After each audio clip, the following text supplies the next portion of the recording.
وزیر اعلیٰ بلوچستان نے بھی جو پریس کانفرنس کی، وزیر داخلہ نے کی، اور باقی بھی جو سب بیانات ہے، دہشت گرد ہے، دہشت گردی ہے، پاکستانی مارے گئے یہاں پہ. یہ صرف سیکیورٹی ایشو نہیں، یہ پولیٹیکل ایشو بھی ہے. جو بلوچ انسرجنسی ہے اس کو سیپریٹلی ٹریٹ کیا گیا ہے دہشت گردی کے مقابلے میں. جو ٹی ٹی پی کر رہی تھی، جو خیبر پختونخوا میں ہو رہا تھا مذہب کی بنیاد پہ، یا جو اب بھی ہو رہا ہے، اس کو کہا گیا تھا یہ دہشت گردی. جو بلوچ انسرجنسی ہے اس کو بات چیت سے حل کیا جائے. اس مسئلے کو پولیٹیکل مسئلہ تسلیم کیا تھا نیشنل ایکشن پلان. میرے اپنے کچھ عزیز و اقارب ہیں جو 47 کے بعد کوئٹہ شہر میں گردنواں میں بستے ہیں. جس طرح سے جنرل جنجو اور جنرل عامر ریاض کی اپروچ تھی، جس طرح سے اس اپروچ کے بعد ڈیٹیوریشن آئی to deal with Balochistan by appointing certain people, وہی ڈیٹیوریشن پولیٹیکلی بھی آئی ہے. اسٹریٹجک اور پولیٹیکل ڈیٹیوریشن نے اس سارے عمل کو، اس سارے معاملے کو الجھایا نہیں بلکہ اس کو برباد کر دیا.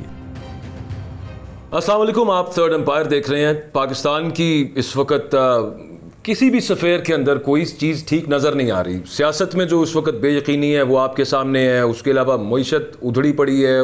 داخلی سیکورٹی کی صورتحال وہ بھی بے حال ہے. بلوچستان میں بہت ہی افسوسناک واقعہ، مختلف اضلاع میں 38 کے قریب ٹارگٹ کر کے مار دیے گئے.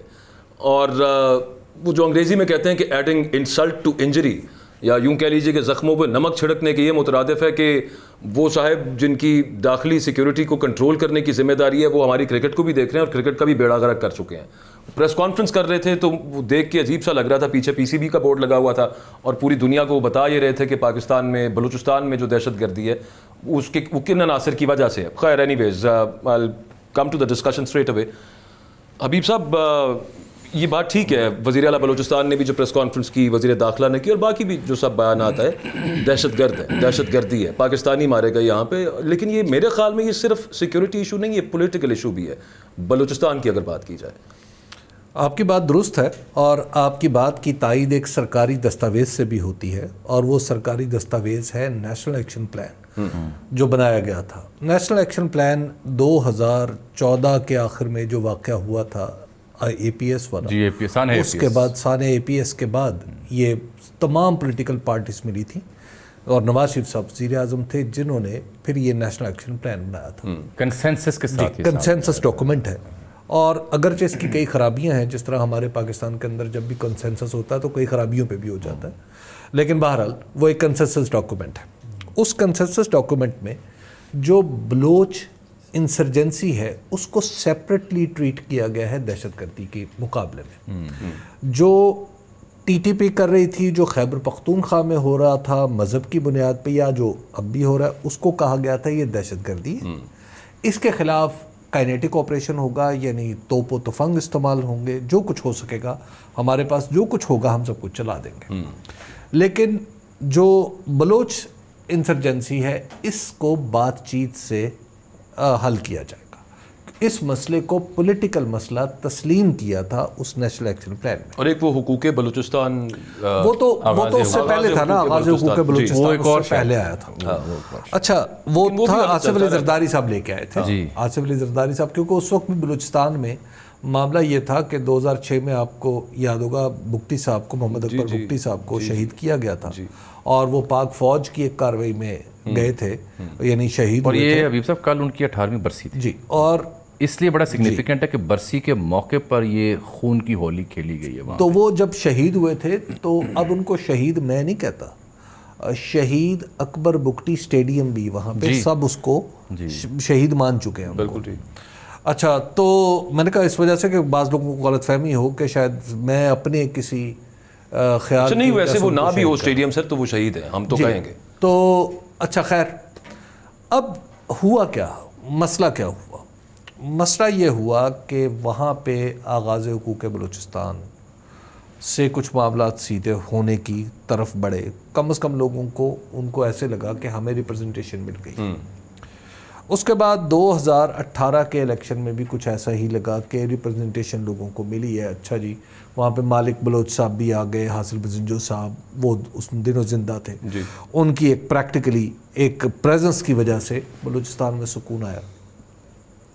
پھر مسلم لیگ نون ثناء اللہ زہری صاحب کی وزارت اعلیٰ آ گئی، وہ بعد میں ختم ہو گئی، وہ جو باری رکھی گئی جی، آدھی رکھی گئی تھی. اس کے بعد پھر یہ ہوا کہ 2018 کا جو الیکشن ہوا اس میں بھی معاملات ٹھیک ہی چلتے رہے. جام کمال صاحب کا ایک اپنا اثر و رسوخ تھا, وہ وزیر اعلیٰ بنے. ہر دونوں دفعہ جب گرائی گئی, پہلی جام کمال صاحب کی حکومت گرائی گئی اور اس سے پہلے ثناء اللہ زہری صاحب کی حکومت گرائی گئی, دونوں دفعہ عبدالقدوس بزنجو صاحب وزیر اعلیٰ بنے. یہ بھی آپ کو یاد ہے. دونوں دفعہ وہ مہرے ثابت ہوئے اور دونوں دفعہ وہ مہرے تھے. بالکل. حاصل بزنجو صاحب نے کہا برسر ٹی وی پہ آ کے کہا کہ ایک بریگیڈیئر ہے جس نے ہماری حکومت بدل دی ہے. اچھا, انہوں نے براہ راست الزام فوج پہ لگایا.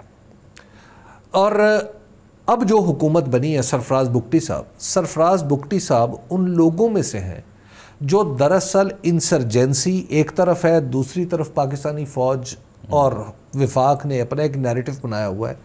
اس اختلاف کے بیچ میں جو لوگ بڑے ہوئے ہیں ان میں سرفراز بگٹی صاحب بھی ہیں, انوار الحق کاکڑ صاحب, دونوں نگران کیبنٹ میں بھی تھے نا بگٹی صاحب. اور بگٹی صاحب کے اہل خانہ متاثر ہیں. عبدالقدوس بزنجو صاحب بھی انہی میں شامل ہیں. دیکھیے, وہ متاثر ہونا بالکل ایک الگ بات ہے, لیکن اس وقت ان کی پولیٹیکل حیثیت کا تعین ہے. بالکل ٹھیک. یہ جو تعین کرنا بہت ضروری ہے اس معاملے کو سمجھنے کے لیے. بلوچستان میں جب یہ معاملہ ہو رہا تھا اس وقت ہمارے انوار الحق کاکڑ صاحب اور سرفراز بگٹی صاحب بہت ایکٹیولی رول پلے کرتے تھے ریاست کے بیانیے کو آگے بڑھانے. Very true. ایک موقع آیا کہ جب ناصر جنجوعہ صاحب, جنرل ناصر جنجوعہ کور کمانڈر تھے, اور ان دنوں یہ ناردرن کمانڈ کہلاتی تھی, اب بھی ناردرن کمانڈ کہلاتی ہے. اچھا, نہیں, سدرن کمانڈ. اچھا جی, وہ جو وہاں پہ ناصر جنجوعہ صاحب تھے انہوں نے کوشش کی کہ ہم کسی طریقے سے ان کے ساتھ بات چیت کریں, اور انہوں نے کئی کوششیں کی. اس کے بعد ان دنوں پہ ترانے بنے کہ زندہ باد پائندہ باد پاکستان, زندہ باد بلوچستان, اس طرح کا ترانہ بھی بنا. وہاں پہ سب نیشنلسٹوں کو باقاعدہ طور پر انگیج کرنے کی کوشش کی گئی. خان افقلات صاحب سے رابطے کرنے کی کوشش کی گئی. خان افقلات صاحب کو زیادہ ایکٹیولی رول پلے نہیں کر سکے, اور دوسرے لوگوں سے. اچھا, ہوا کیا؟ ہوا یہ کہ یہ جتنے پولیٹیکل لوگ تھے ان کو یہ لگا کہ اگر نئے سرے سے کوئی ریکنسیلیشن ہو جاتی ہے بلوچستان میں تو ہم لوگ کہاں جائیں گے. ثناء اللہ زہری صاحب کی کیا ریلیونس رہے گی, ریسانی صاحب کی کیا ریلیونس رہے گی, اس کے بعد ہمارے سرفراز بگٹی صاحب, یعنی روایتی کھلاڑی جو ہر سیزن میں فٹ آ جاتے ہیں ان کو اپنی سروائیول اور ایگزسٹنس کا, یہ سروائیول اور ایگزسٹنس بڑا اہم نقطہ ہے سر. یہ تو دیکھیں نا, آج پریس کانفرنس میں یہ فرما رہے تھے کہ کس سے بات کریں, کہاں پہ نیشنل, یہی آپ کے والی بات ہے. بڑا وہ بھی آپ کو عرض کرنا ہوں, کیونکہ اس معاملے کی کچھ چیزیں مجھے براہ راست پتہ ہے, اس لیے میں تھوڑا سا آپ کو الیبوریٹ کرنا چاہتا ہوں اس ایشو کو. اب یہ جب معاملہ وہاں پر بن گیا تو ایک طرف آگے ناصر جنجوعہ صاحب, ناصر جنجوعہ کے ساتھ اگرچہ کھڑے تھے سرفراز بگٹی اور انوار الحق کاکڑ, لیکن وہ ساتھ ساتھ یہ بھی کہتے تھے کہ ان سے مذاکرات نہیں کرنے چاہیے دہشت گردوں سے. عبدالمالک بلوچ صاحب کی گورنمنٹ تھی اس وقت شاید, تو اس وقت وہ کام کر رہے تھے. مالک بلوچ صاحب کی ہی گورنمنٹ تھی. ہوا یہ کہ میں آپ کو ایک پرسنل واقعہ بتاتا ہوں. ایک کچھ لوگوں نے, کراچی کے کچھ لوگوں نے یہ بندوبست کیا کہ ان دنوں اواران میں جلسہ وہ زلزلہ آیا تھا, اواران کا زلزلہ. جی, اواران کے زلزلے میں کچھ سامان وہاں پہ لے جایا جائے. تو جو تنظیم لے جا رہی تھی, الخدمت والے تھے, انہوں نے مجھے بھی کہا کہ آپ بھی ہمارے ساتھ اواران چلیں. جب ہم اواران پہنچے تو وہاں پہ سیکیورٹی فورسز بھی تھیں, اور گاڑیاں جو تھیں وہاں پہ ہم لے گئے. 2 ٹرک تھے, چھوٹا سا ہے تو ہے اواران. وہاں پہ 2 ٹرک جب سامان بانٹنے کی کوشش کی تو ظاہر ہے ہمیں کچھ سیکیورٹی بھی چاہیے تھی. تو جب سیکیورٹی آگے کھڑی ہوگی ایف سی کی اور دوسری لیویز تو نہیں, ایف سی تھی پرائمریلی. اب ہوا یہ کہ ہمارے پاس ہماری گاڑیوں کی طرف کسی نے آنکھ اٹھا کے بھی نہیں دیکھا, اور وہاں پہ ان کی ضرورت بھی تھی اواران میں.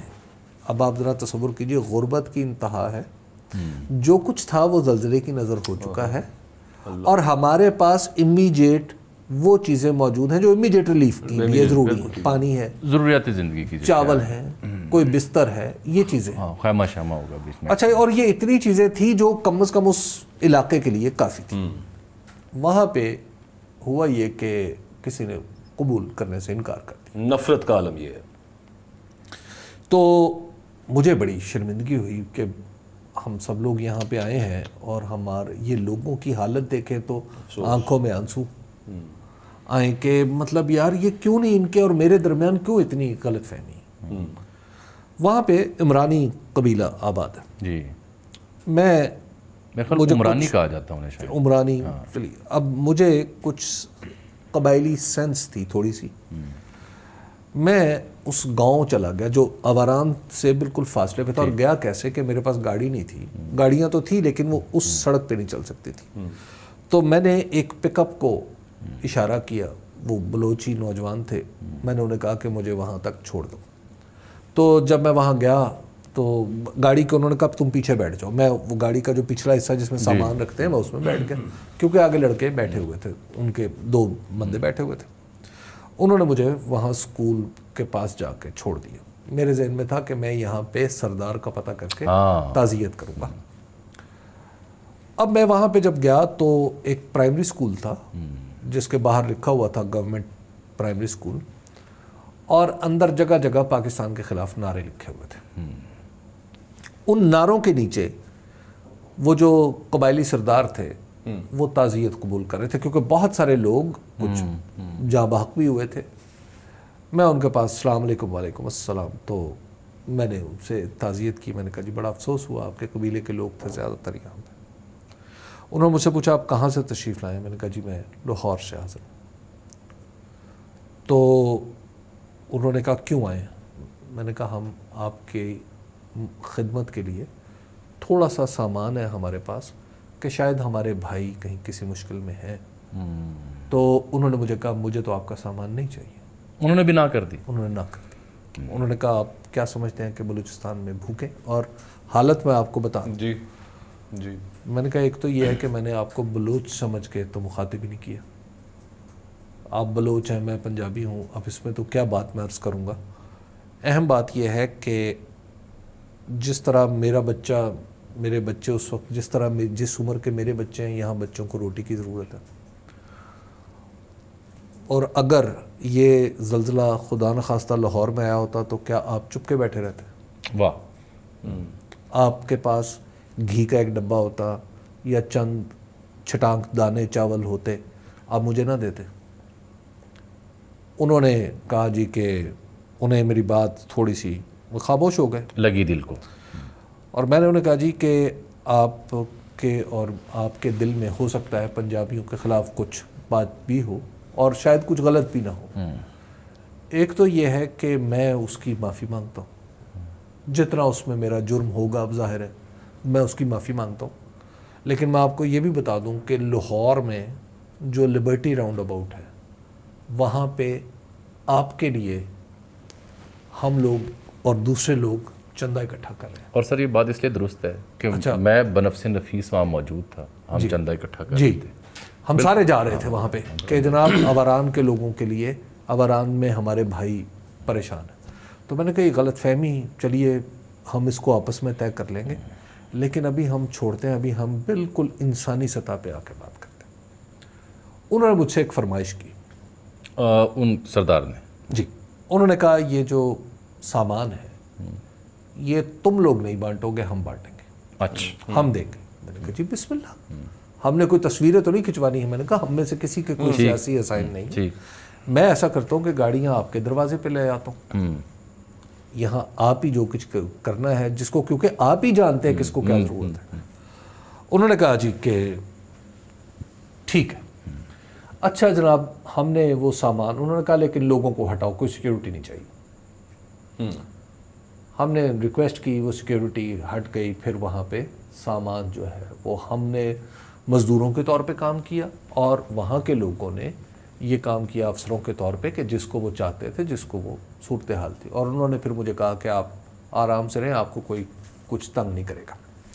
ये सामान अब ये है वहाँ पे। दूसरा, उन्होंने मुझे वहाँ पे एक और बात मुझे वहाँ के कुछ लोगों ने बताई। उन्होंने कहा जी कि हमारे पास सामान की कमी है, लेकिन आप ऐसा करें कि डॉक्टर अल्लाह नज़र से रब्ता करें। अल्लाह नज़र बलोच? अल्लाह नज़र बलोच से। उनसे रब्ता करें कि डॉक्टर साहब जो है ना वो सामान जो है वो सरकारी सामान भी आने दें, कि वो इजाज़त दें इस बात। इजाज़त है। मैंने, अब मेरा तो अल्लाह नज़र बलोच से कुछ ज़्यादा रब्ता नहीं था, तो मैंने ये बात मालिक बलोच साहब को, डॉक्टर मालिक को बताई।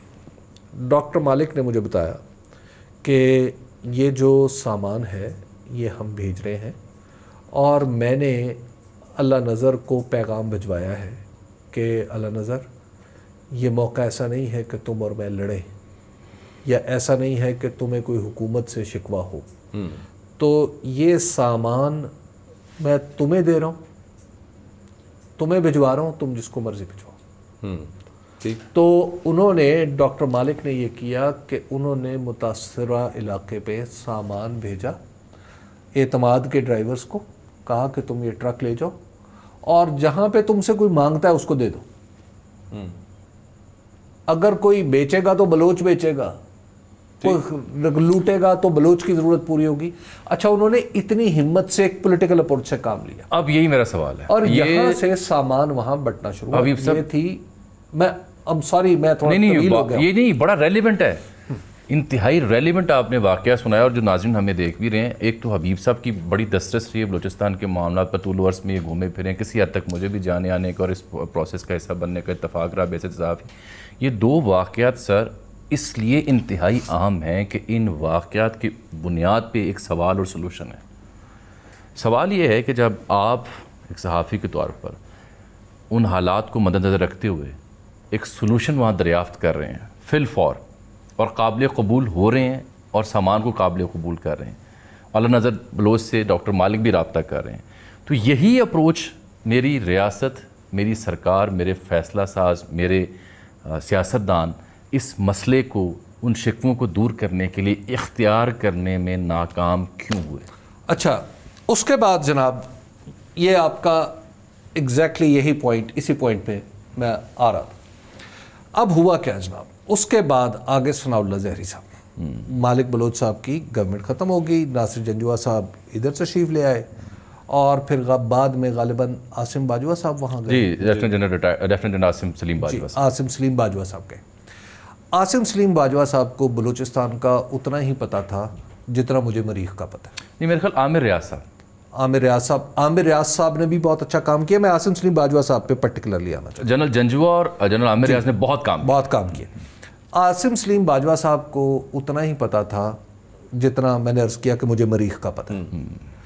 अच्छा, उन्होंने भी वहाँ पे, वो चूँकि PR के आदमी थे, उन्होंने भी वहाँ पे PR प्रोग्राम पूरा चलाया। एक सबूत दूँ, आप गिरदो नवाह में बिलखुसूस कोयटा कैंट में और आसपास जहाँ जाएँ, तख्तियाँ मौसूफ के नाम की। अब जी, अच्छा, ये फैक्ट है।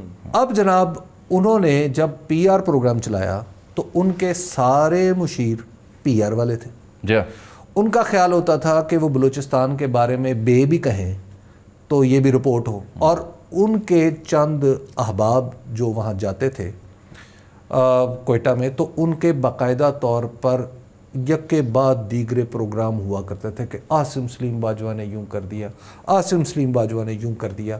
ये जितनी मखलूक आजकल आपको जनरल फैज़ के बारे में गुफ्तगू करती नज़र आती है, ये सारी की सारी मखलूक ये वहाँ पे उनकी मेहमान हुआ करती थी। किबला हेलीकॉप्टर पे प्रोग्राम होते थे जी। ठीक। अच्छा, आप तो नहीं मेहमान रहे?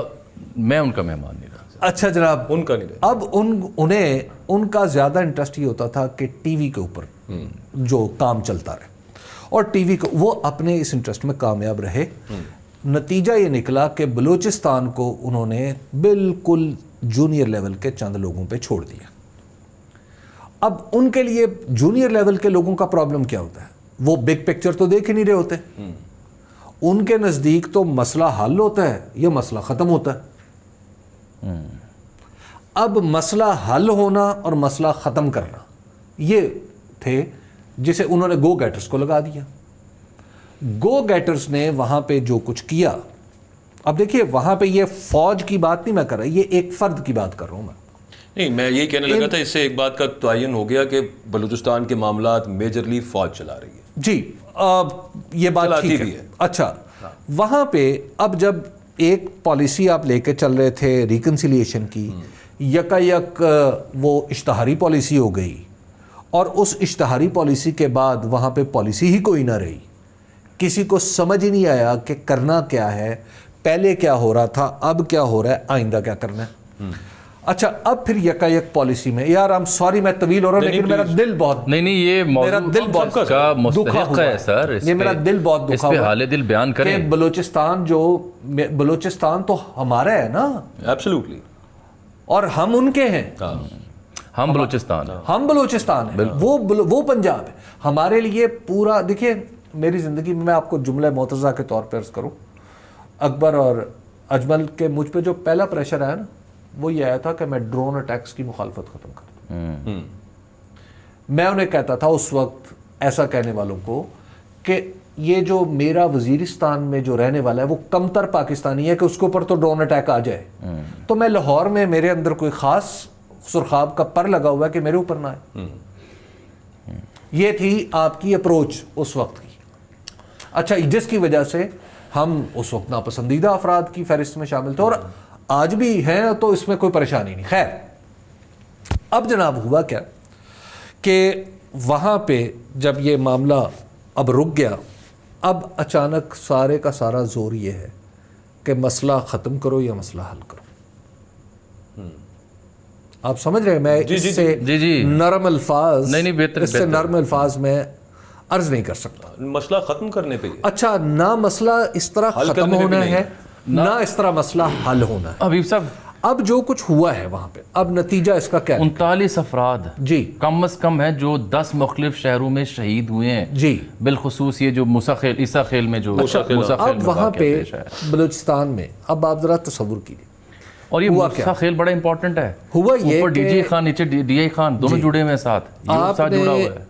मूसा खेल सेंटर ऑफ पाकिस्तान जी, रफली जी। अच्छा, अब आपने वहां नॉर्थ ईस्ट बनता है कोयटा ना, किया वहां पे ये कि आपने समझा कि अब चूंकि मेरे हाथ में हथौड़ा है लिहाजा हर मसला एक कील है।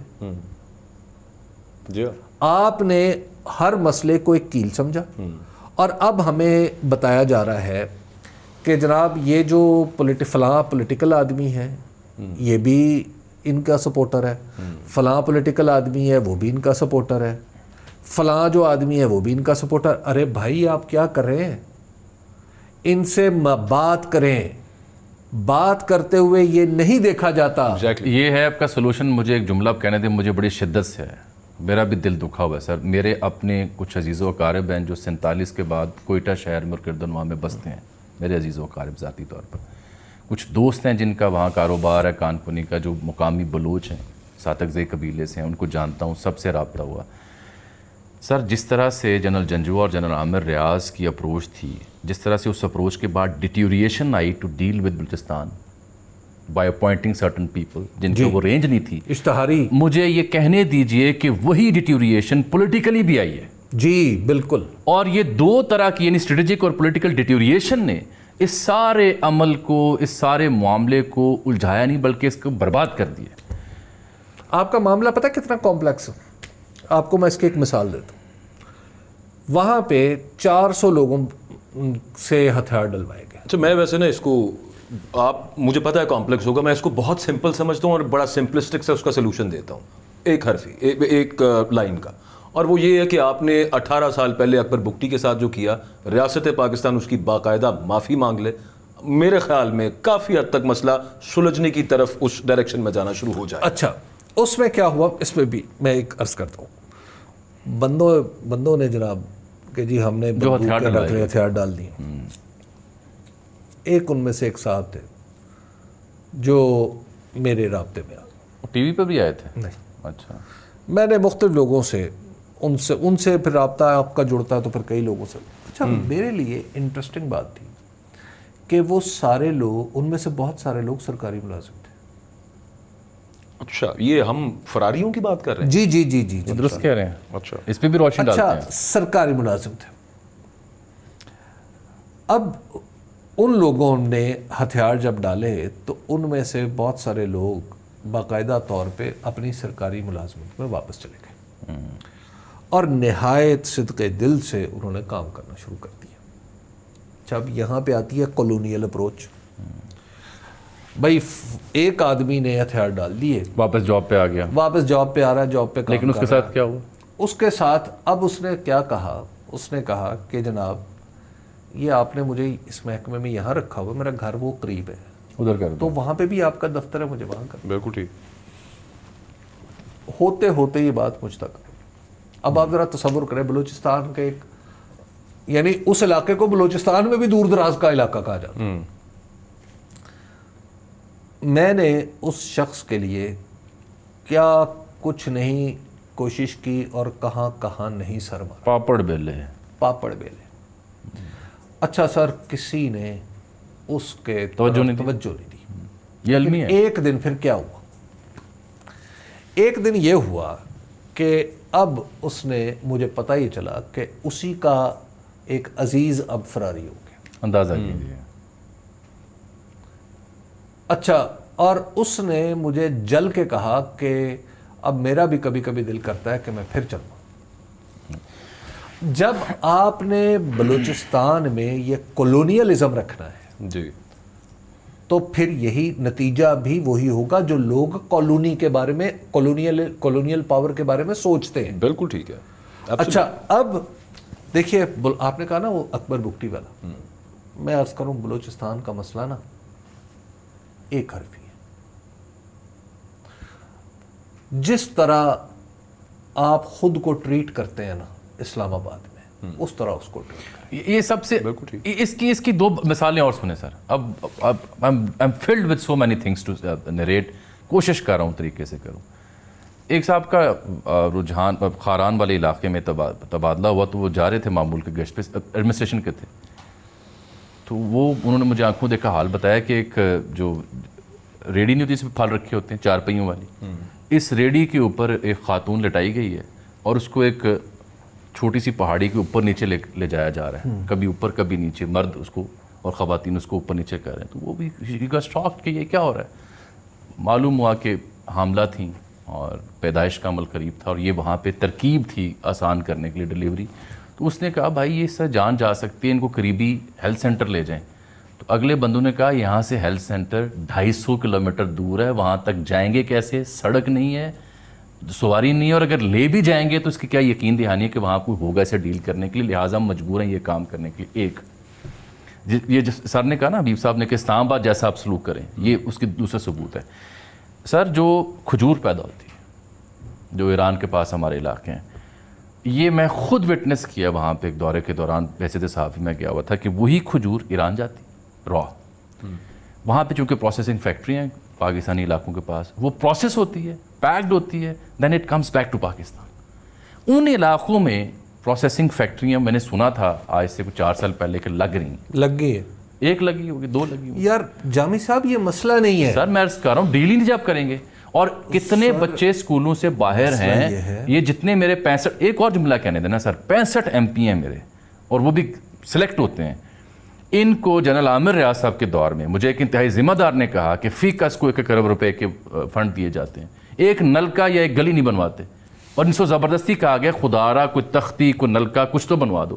اور 65 میں سے اکثریت کابینہ کا حصہ ہوتی ہے, یہ کسی نہ کسی کمیٹی کا وہ ہوتی ہے سربراہی ان کے پاس. مجھے نا آوران والا معاملہ یاد آ گیا. ایک اور جملہ حبیب صاحب والا, ایک اور جملہ لینا نہیں چاہتے آپ سے اس طرح سے بھی, ان کی ناراضی پہلے دور کریں. یہ باقی باتیں میں تھوڑا سا بسادہ احترام اختلاف آپ سے بھی کرتا ہوں, اسلام آباد کی طرح بالکل ٹریٹ کریں. اس وقت ان کا مسئلہ اس سے زیادہ میری رائے کے اندر بہت زیادہ دکھی ہوئے ہیں دل, اور جو شگاف آ گیا نا, جو بد اعتمادی پیدا ہو گئی ہے, پہلے اس کو برج کرنے کی ضرورت ہے. پیسے آپ لگا دیں گے ان کے اوپر, اس سے فرق پڑے گا, یقیناً پڑے گا. لیکن ہم جن لوگوں کی بات کر رہے ہیں, ہم مجید بریگیڈ کی BLA کی بات کر رہے ہیں, اور پھر جو لوگ وہاں پہ جوائن کرتے ہیں ان کو جا کے ان سے پہلے معافی مانگنا ضروری ہے, جو آپ نے ان کے ساتھ سلوک روا رکھا ہوا ہے, اور جو آپ وہاں پہ کر چکے ہیں. دیکھیں یہ جو پولیٹیکل چیز ہوتی ہے نا, اس کی امپورٹنس کتنی ہوتی ہے, لیکن چونکہ بڑی طاقت ہے نا, وہ کبھی نہیں سمجھتی. طاقت کو سمجھانا بھی فضول ہی ہوتا ہے. ٹھیک ہے. خیر, یہ جو آج پاکستان میں آپ کو جتنا انفراسٹرکچر نظر آتا ہے نا, یہ سب کا سب انگریز کا بنایا ہوا, موسٹ آف اٹ, یس, انہی لائنز پہ بنا ہوا. جی جی. جو آج بھی ہمارے ذہن میں اچھی عمارت کا جو تصور ہے, انگریز کی بنائی, وہ انگریز کی بنائی عمارت کا تصور ہے. जो पायदारी का तसव्वुर है वो अंग्रेज़ की दी हुई पायदारी का तसव्वुर है। ये आज हमारे मुल्क भर में जो बिल्डिंगें बनती हैं वो उन्हीं लाइंस पे बनती हैं जो अंग्रेज़ छोड़ के गए। हाँ, कॉलोनियाँ बनती हैं तो उन्हीं लाइंस पे बनती हैं। देखिए अंग्रेज़ को क्यों जाना पड़ा? Because of politics. जी, डेवलपमेंट हर चीज़ का इलाज नहीं होती, लेजिटिमेसी होती है। बिल्कुल ठीक है। अब इसकी एक और बिल्कुल मिसाल ठीक। सुने, जब तक डॉक्टर मालिक बलोच साहब थे, जी। हबीब साहब बता रहे हैं ना, तो उनके रवाबित भी थे, लोग उनको मानते भी थे, उनका ताल्लुक भी था, वो पॉलिटिकल रिकॉन्सिलेशन कोशिश भी कर रहे थे। जब ये डिटोरिएशन आई ना बजिंजो साहब तक, मुझे याद है जब ये बने सीएम, तो ऑन रिकॉर्ड है मेरा कि उनके साथ इंटरव्यू है, जब मैंने इनसे पूछा कि आपके जो पहले वज़रा आला थे वो तो रिकॉन्सिलेशन में बिलीव करते थे, मिसाल मैंने मालिक बलोच साहब की दी, तो आप, उन्होंने कहा जी मैं भी, आपको पता वो मस्त होते थे, अमूमन शाम के बाद मस्त होते थे, मलंग तबीयत थी उनकी। उनसे मैंने पूछा तो उन्होंने कहा जी मेरा भी उनसे रब्ता है, दांतों को चबा रहे थे, पीस रहे थे और कह रहे थे मेरा रब्ता उनसे है। मैंने उसी वक्त कुछ मुकामी सहाफ़ियों के साथ रब्ता करके जो ज़िम्मेदारान थे, जो जिनकी शिकायत, उनसे रब्ता किया कि जी डॉक्टर साहब बजिंजो साहब ऑन रिकॉर्ड मुज़ाकरात की पेशकश आपको कर रहे हैं, क्या आप विलिंग होंगे? मैं ऑन रिकॉर्ड कह रहा हूँ, उनका जवाब था कि वो गॉन आर द डेज़, जब तक मालिक बलोच जैसे लोग थे हम इस बात को संजीदा लेते थे, ये होते कौन है बात करने वाले, इनकी लेजिटिमेसी क्या है, और ये हम पे थोपे गए हैं। और कहा गया कि ये अपनी कॉन्स्टिट्यूंसी से आई थिंक 600 वोट लेके आए थे, 400 वोट। ये सर ये डिटोरिएशन असल में, जो लोग जिम्मेदार वहाँ जिनकी बात सुनी जाती थी, कबाइल जिनको मानते थे, उनको आपने एम्पावर करने की बजाय तजुर्बात आपने किए हैं, लेबॉर्ट्री बनाया हुआ है उसको, बलूचिस्तान को आपने सियासी लेबॉर्ट्री। नहीं केपी को भी बनाया ठीक हुआ है, है, और वो ऐसी बात तो नहीं। चले वहाँ पे अफगानिस्तान में भी हम तजर्बे कर रहे हैं माशाल्लाह। ये सर हम क्रिकेट में भी तजर्बे कर रहे हैं, हम हर जगह पे तजर्बे कर रहे हैं। हम कोई एक जगह मुझे बता बहरहाल ये नोहा है जो आज पड़ा है सर, और हाल वो ये जो आपने कहा है, इस्लामाबाद जिस तरह इस्लामाबाद अपने आप को देखता है उसी लेंस और उसी तरतीब से खारान को भी देखे, आवारान को भी देखे, लसबेला को भी देखे, गवादर को भी देखे। गवादर में आए दिन एहतजाज हो रहा है। यार आप ये देखिए कि गवादर में पिछले 2-1 माह जो चलता रहा है सब मामला, ये जितने लोग देख रहे हैं, इनसे किसी से आप कमेंट करके ये बता सकते हैं नीचे, किसी को पता है वहाँ पे चल क्या रहा था? एक टिकर भी देखा किसी टीवी चैनल के ऊपर? और वो क्यों नहीं चल पाया? वो एहतजाज क्या था, उनके मुतालबात क्या थे, और उसकी इंटेंसिटी कितनी सवेयर थी? जब तक हबीब साहब, मालिक बलोच साहब जैसे कदावर शख्सियत वहाँ थी, और भी नाम होंगे, ये नाम चूँकि ज़हन में आ गया, तब तक वो इस काबिल थे कि वो कोयटा यूनिवर्सिटी ऑफ बलूचिस्तान के अंदर जाके किसी जगह खड़े होकर तालिब इल्म से मुखातिब हो सकते थे। आज आपका कोई भी ज़िम्मेदार वज़ीर या किसी और ओहदेदार कोयटा में मौजूद यूनिवर्सिटी के अंदर किसी ऑडिटोरियम में स्टूडेंट से मुखातिब नहीं हो सकता। हालत ये है जी सर, ये मैं सही कह रहा हूँ? कोयटा यूनिवर्सिटी में वहाँ पे वाइस चांसलर साहब एक हुआ करते थे। अच्छा। तो उनसे बातचीत हो रही थी, तो हम उनके दफ्तर में बैठे, तो थोड़ी देर वो कुर्सी में कसमसाते रहे, जैसे कोई बेआराम होता कुर्सी में। तो थोड़ी देर बाद उन्होंने सूट पहन रखा था, टाई लगा रखी थी। थोड़ी देर बाद उन्होंने यहाँ से एक पिस्तौल निकाला और उसको टेबल पे रखा, फिर टेबल की बजाय दराज में रखा, और फिर तो साथ उन्होंने कहा कि दरअसल हिफाजत ज़रूरी है। अब आप ये है कैंपस की सूरत है। अब आप ज़रा तसव्वुर करें कि उनके लगाने वालों पे भी आफरीन, उन पे भी आफरीन, और हम पे भी आफरीन। बहरहाल सर, हम पे क्या है सर? अच्छा बात छोटी सी सिर्फ वही, हमारा क्या कसूर है हबीब साहब इसमें? बलोची पंजाबियों को, अच्छा वो कहते हैं ये जो करने आए थे ना अभी, उसमें कामयाब नहीं हुए। आपके बुगटी साहब आज फरमा रहे थे, मतलब क्या करने आए थे वो? ये चाह रहे थे कि एक बस में सारे पंजाबी भेजें, हमें ये भी ना देखना पड़े कि इनमें से कौन है। बलोच कहीं बलोची जुबान है। हाँ ठीक है, मैं आपसे वही पूछ रहा हूँ कि हमारा क्या कसूर है बलोच अवाम के साथ, पंजाबी अवाम जो है उनका?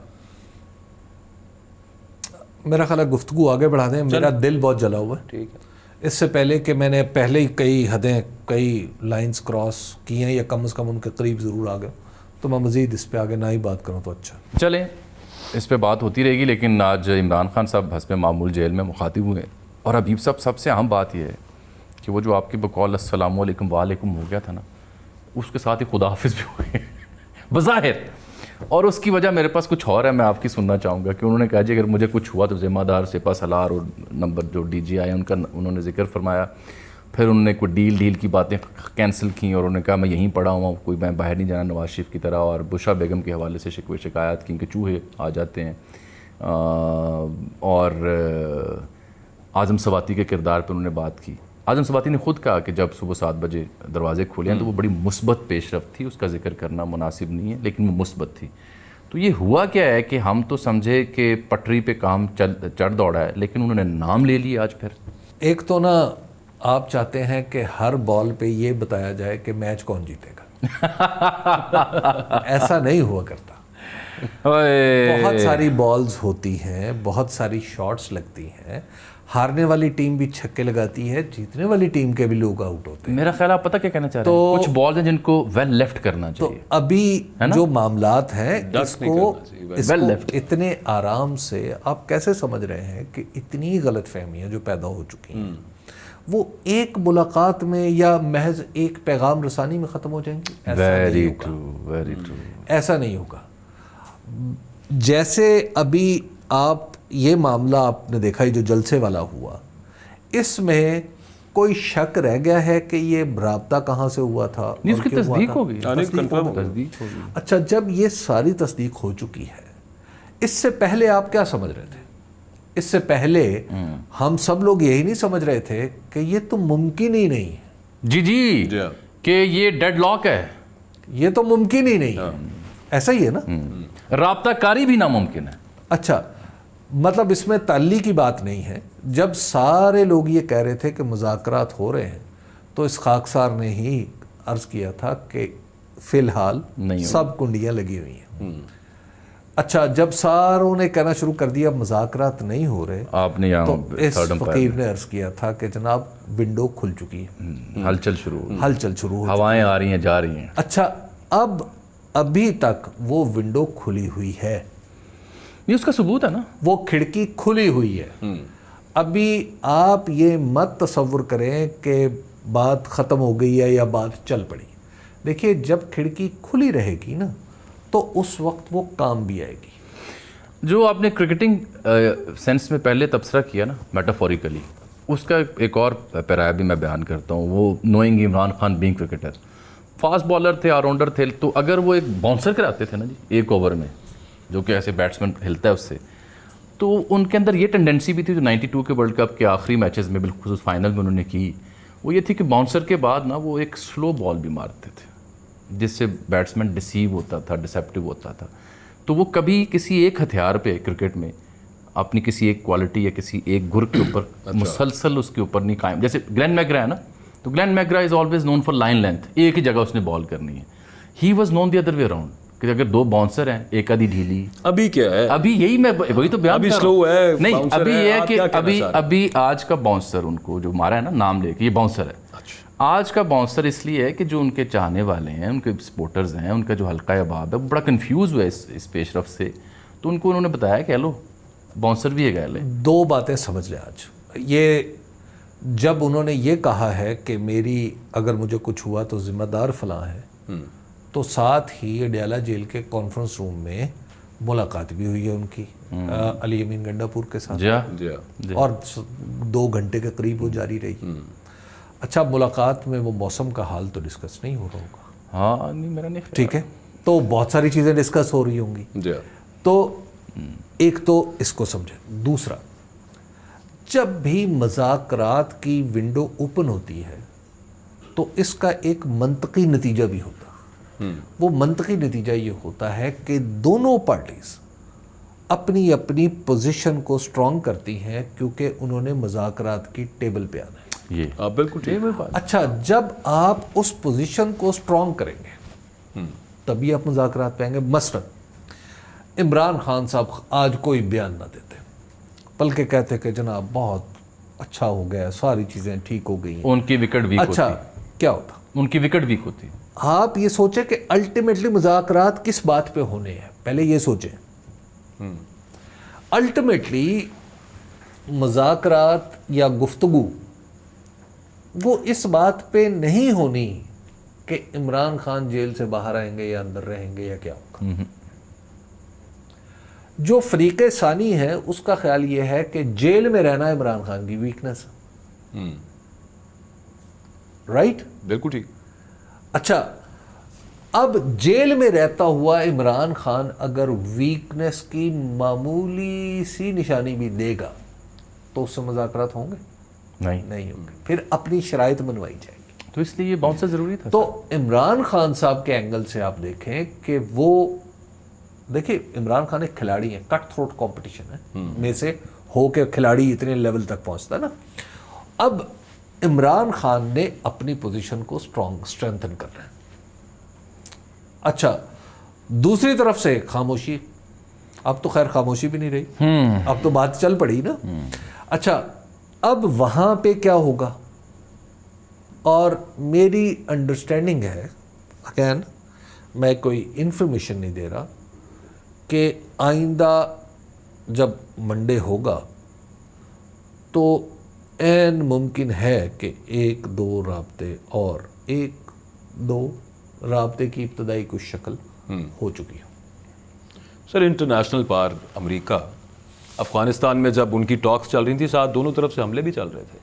वियतनाम के साथ आप देख लीजिए, अच्छा सुपर पावर वहाँ से निकल के गई, लेकिन उसके बावजूद वो हल्का फुल्का वो करते रहते थे, और दूसरी तरफ से तालिबान भी फुल थ्रॉटल उनके साथ कतर में टॉक्स भी कर रहे होते थे साथ। एग्जैक्टली। और फिर साथ उधर बगराम बेस पे हमला भी कर देते थे। मेथड है ना ये तो। बट वही मैं उसी को, engagement लेकिन उसमें बात सिर्फ एक as a student of political science मैं सिर्फ इतनी अर्ज करूंगा, ये तनाव इतना लंबा हो गया है, इतने लंबे अरसे तक कोई भी एस्टेब्लिशमेंट से मतलब है जो मुल्क चला रहे होते हैं, वो ये अफोर्ड नहीं कर सकते कि they don't talk to the people, और या फिर वो दोनों आपस में बदगुमानी बढ़ती जाए, रूठे रहे एक दूसरे से, ये अफोर्ड नहीं हो सकता। एक बात ज़हन में रखिएगा, जो ताकतवर, जो खुद को ताकतवर समझ रहा होता है ना जी, उसके ख्याल में हर तरफ हरा होता है, उसके ख्याल में सब कुछ ठीक होता है, उसके ख्याल में इकॉनमी भी ठीक हो रही होती है, उसके ख्याल में लोगों के अंदर फितना जो हैं वो भी पकड़े जा रहे होते हैं, उसका ख्याल ये होता है कि सब चीज़ें तो ठीक हैं, खराबी कहाँ है। तो एक बार मैं एक दफ्तर में काम करता था, तो मेरे कमरे में एसी लगा हुआ था और शदीद गर्मी थी, और बाज़ औक़ात रिपोर्टर की ज़िंदगी में एक दिन आता है ना कि जिसमें आपको कोई ख़ास काम नहीं होता, ना कोई ख़बर का आइडिया ज़हन में होता है, ना कोई बड़ा इवेंट होता, और फिर आपकी गर्मी भी इतनी लाहौर में जिसके इंतहा। अचानक मैंने कैमरामैन को कहीं भेजा कि तुम फ़लाँ शॉट्स लेके आना, क्योंकि मैंने इस्तेमाल करना है। तो वो आया, अब जैसे ही उसने कमरे का दरवाज़ा खोला तो उसके चेहरे से पसीना पानी की तरह टपक रहा था, और मेरा कमरा यख था। क्या बात है। उसने मुझे कहा, हबीब साहब बड़ी गर्मी है। मैंने कहा कहाँ? ये मेरा इमीडिएट रिएक्शन था। ये आप बाजवा साहब नोट फरमाएं, तवज्जो फरमाएं ज़रा संजीदगी के साथ। नहीं सर, मेरा ख्याल है कि इतनी भी खुशफहमी या गलत फहमी में मुब्तला नहीं होंगे हमारे फैसला साहब। नहीं, ये क्योंकि वक्त बहुत गुजर चुका है, और ये दाखिली सिक्योरिटी, खारजी मामलात, मुआशी मामलात, सियासत के मामलात, मैं फिर भी अभी हुस्न-ए-ज़न रखे हूँ कि यार इतने अरसे बाद कुछ समझ आ गई हो। बासा तनाव की भी एक फितरी हद होती है। जी हाँ, मैं वही अर्ज कर रहा हूँ। इतना काफ़ी है। तो बहरहाल ये तो थी खान साहब से जुड़ी सियासी सूरत हाल, और जो हबीब साहब ने पेशन गोई की और जो मुस्तकबिल का नक्शा खींचा है। अगले थर्ड अंपायर तक के लिए हमें इजाज़त दीजिए। अल्लाह हाफ़िज़।